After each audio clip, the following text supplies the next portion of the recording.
I came home for lunch, found my husband in the shower getting soapy with the neighbor. It took exactly 3 seconds for my entire marriage to dissolve.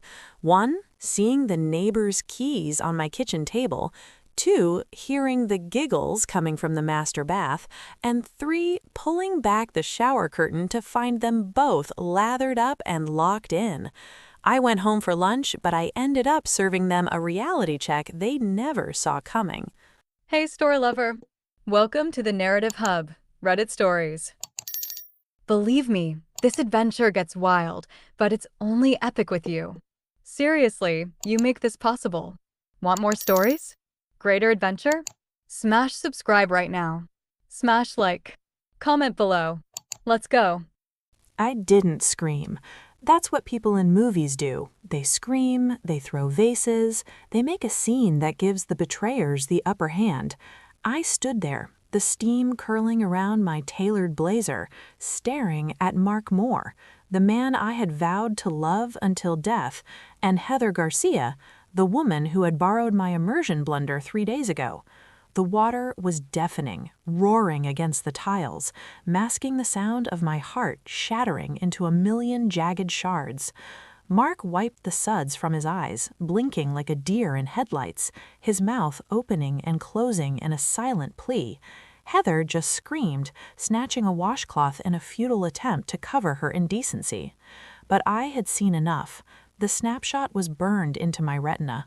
I didn't say a word. I simply let the curtain snap back into place, the plastic rings screeching against the metal rod like a judge's gavel.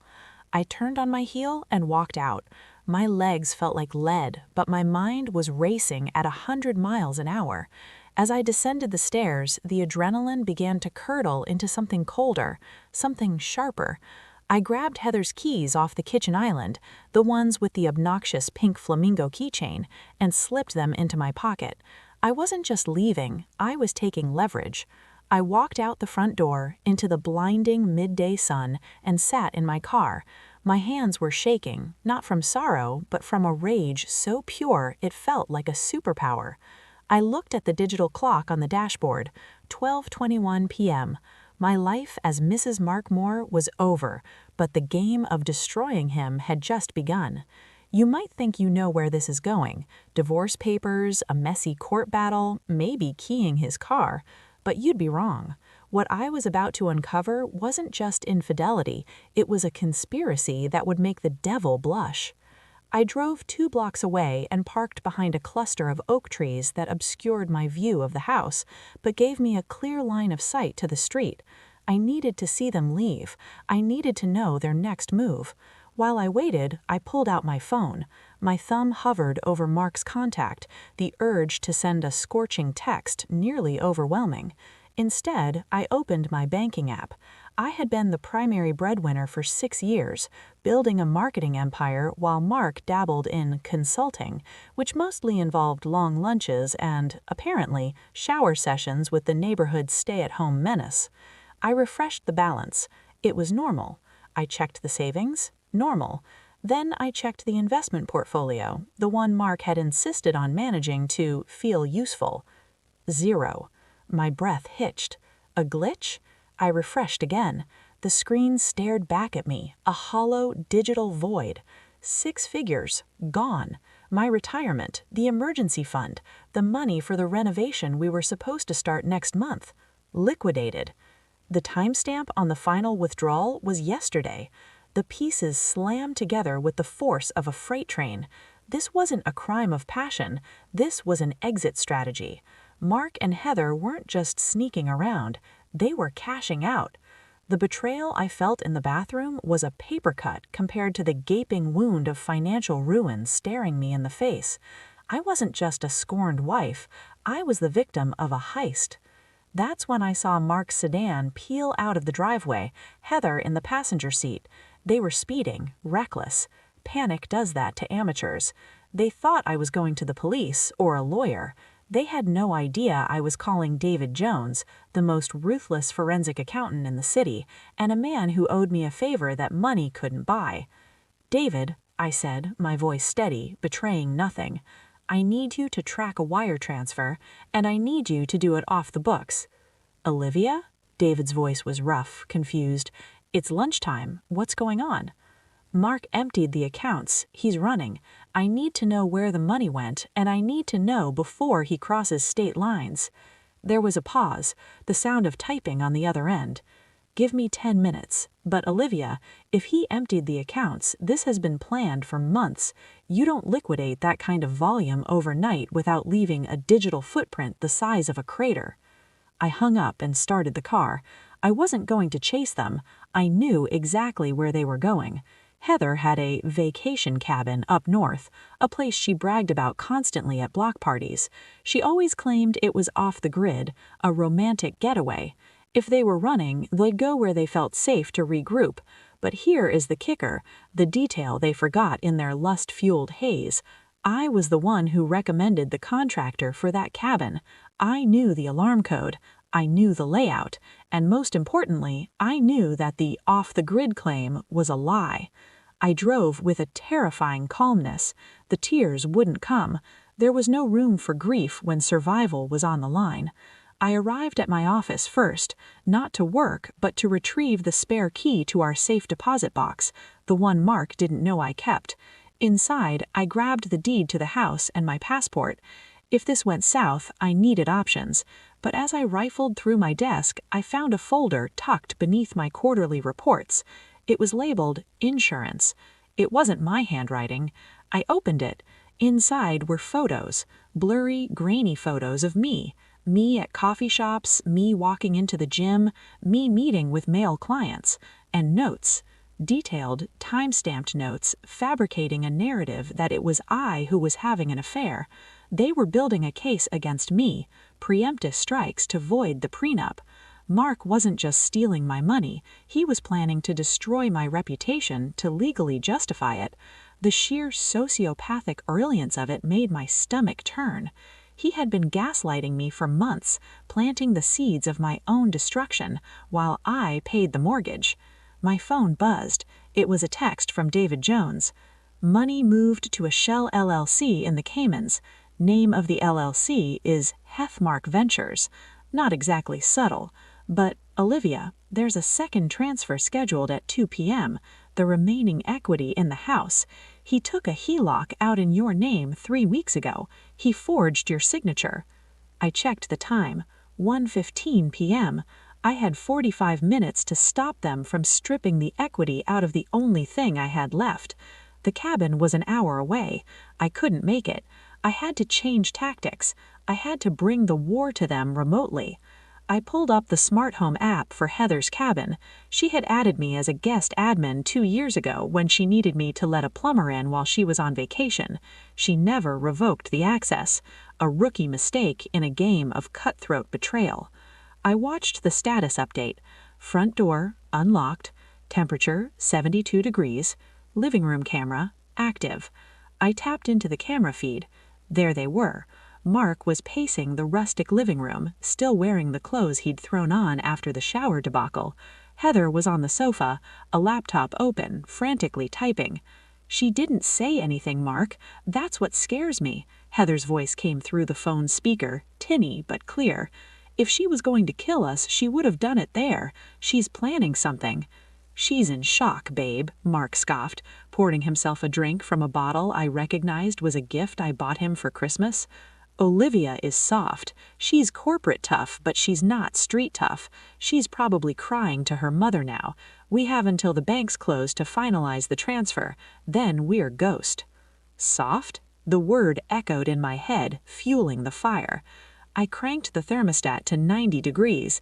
I flashed the living room lights on and off in a strobe pattern. On the screen, Mark dropped his glass. It shattered, liquor pooling on the rug. Heather jumped up, looking around wildly. "What the hell is going on?" Mark yelled. I activated the two-way audio. My voice filled their sanctuary, calm, collected, and icy cold. "Hello, Mark." "Hello, Heather. I hope you enjoyed the shower. I'm afraid the water bill is billing to be a bit higher this month." On the tiny screen, their faces went pale. Mark spun around, looking for the camera. "Olivia? How?" You have 30 minutes before the police arrive, I lied. I hadn't called the police yet. I wanted them to sweat. I wanted them to make mistakes. And Mark, I saw the transfer schedule. David Jones is freezing the assets as we speak. You're not going to the Caymans. You're going to jail for forgery and grand larceny.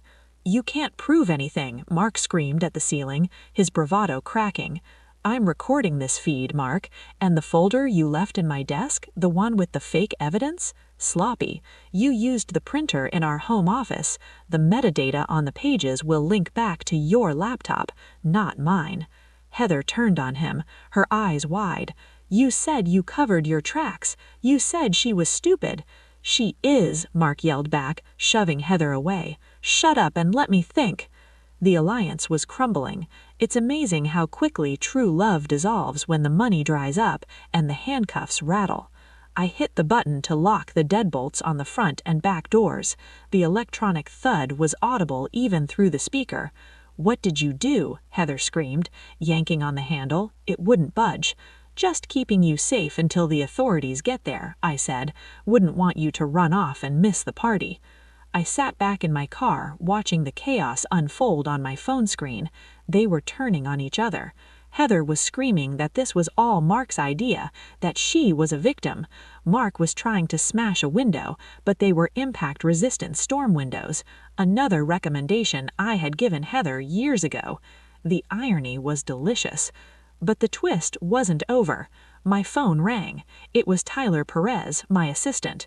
Olivia, you need to see the news right now. I switched apps to a news stream. Breaking news, a massive Ponzi scheme had just imploded downtown. The face on the screen was familiar. It was Mark's business partner, the man he supposedly consulted for. The headline read, "Investment firm collapses, CEO arrested, millions in client funds stolen." I stared at the screen. Mark wasn't just stealing from me to run away with Heather.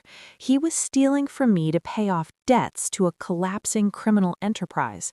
He wasn't just a cheater. He was a desperate man in a hole so deep he couldn't see the sky. If he didn't pay them, he was a dead man. The realization hit me with the force of a physical blow. He wasn't running to the Caymans for a vacation. He was running for his life, and he had dragged Heather and nearly me into the crosshairs of people far more dangerous than the police. I looked back at the camera feed. Mark wasn't just panicked, he was terrified. He was checking his watch every 10 seconds. He pulled a gun from his waistband. I froze. I didn't know he owned a gun.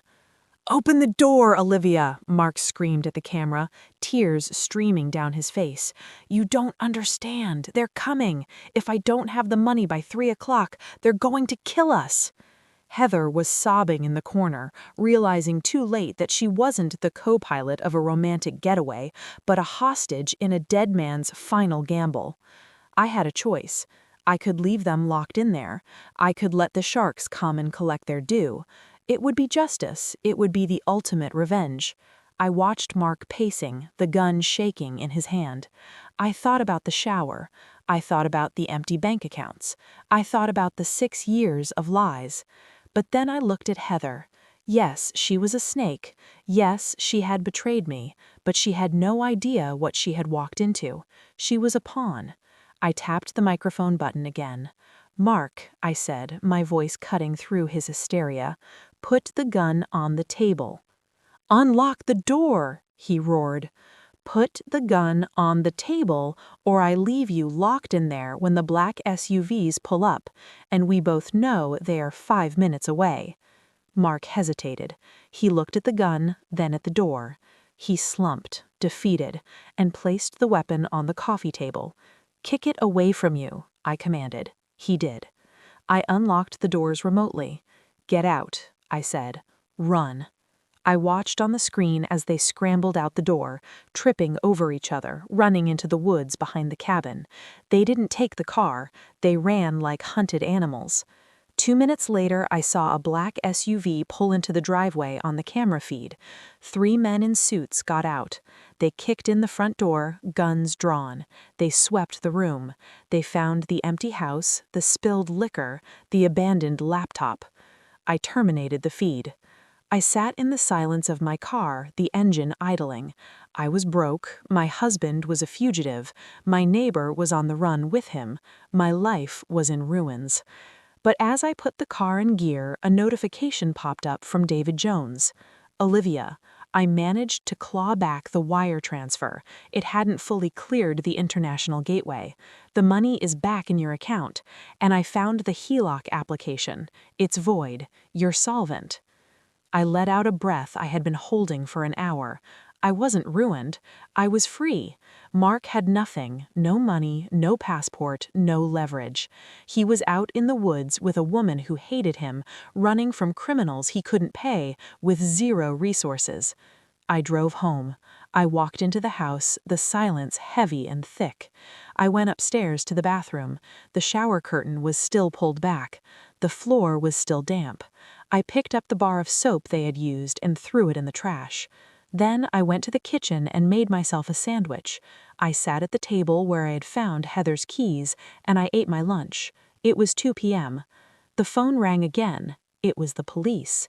They wanted to ask me a few questions about my husband's whereabouts regarding the investment firm collapse. I haven't seen him since lunch, I said, taking a bite of my sandwich. He seemed in a rush. I hung up and smiled. The best revenge isn't screaming. It isn't violence.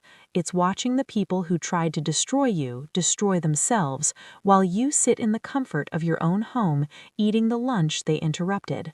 But there was one loose thread. I looked at Heather's keys still sitting on the counter I had left them. I walked over to the window and looked at her house next door. It was dark, silent. I knew she wasn't coming back. I picked up her keys and walked next door. Curiosity is a dangerous thing, but I had earned the right to peek. I let myself in. The house was messy, a stark contrast to the perfect facade she presented to the world. I walked into her kitchen. On the counter there was a stack of mail. I flipped through it. Overdue notices, foreclosure warnings, maxed out credit card bills. Heather wasn't stealing my husband because she loved him. She was broke too. 2 drowning people clinging to each other, trying to stay afloat by pushing me under. I laughed then, a cold, sharp sound in the empty house. They deserved each other. I walked back to my house, locked the door, and poured myself a glass of wine. I had a lot of paperwork to do. I had to file for divorce, change the locks, and perhaps look into a security system upgrade. But first, I was going to finish my lunch. After all, I had worked up quite an appetite. The screen faded to black in my mind, but I knew the story wasn't over. Somewhere in the woods, the sun was setting on Mark and Heather, and the night is dark and full of terrors for those who have nothing left to lose. I took a sip of wine. Let them run. I have the house, the money, and the truth. And in this cutthroat world, that's the only victory.